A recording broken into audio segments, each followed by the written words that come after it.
শ্ৰীমন্ত শংকৰদেৱ সংঘৰ ৯৫ সংখ্যক বাৰ্ষিক অধিৱেশনলৈ মাজত মাত্ৰ ২টা দিন। জামুৰী হাটৰ ঢলাইবিল নাহৰবাৰী জ্যোতিবিষ্ণু সমন্বয় ক্ষেত্ৰত অনুষ্ঠিত হ'ব লগা অধিৱেশনখনি এইবেলি সকলো দিশতে ব্যতিক্ৰমী হিচাপে দেখা দিছে। ব্যতিক্ৰমী চিন্তাই নিৰ্মাণ কৰা কাঠ, বাঁহ আৰু প্লাই ব্যৱহাৰেৰে ১৩৫ ফুট দৈৰ্ঘ্য আৰু ৪০ ফুট উচ্চতাৰ বিশাল নাওসদৃশ পতাকা বেদীভাগ বিগত এমাহতকৈ অধিক দিনৰ প্ৰচেষ্টাৰ অন্তত সম্পূৰ্ণ হৈ উঠিছে।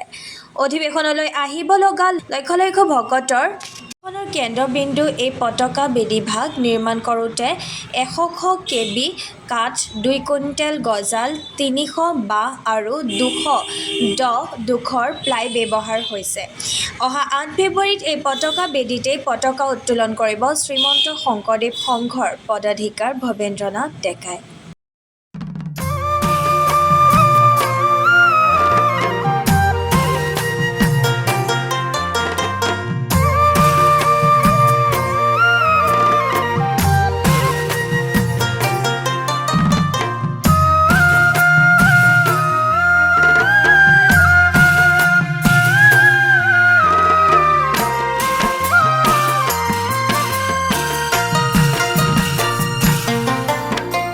শংকৰদেৱ আহিছে মৰতলৈ, বৈকুণ্ঠৰ ভাগৱত বিলাই দিবলৈ। চকুৰি ভকতে ভকতি কৰিছে শংকৰ গুৰুৰ চৰণ চুবলৈ।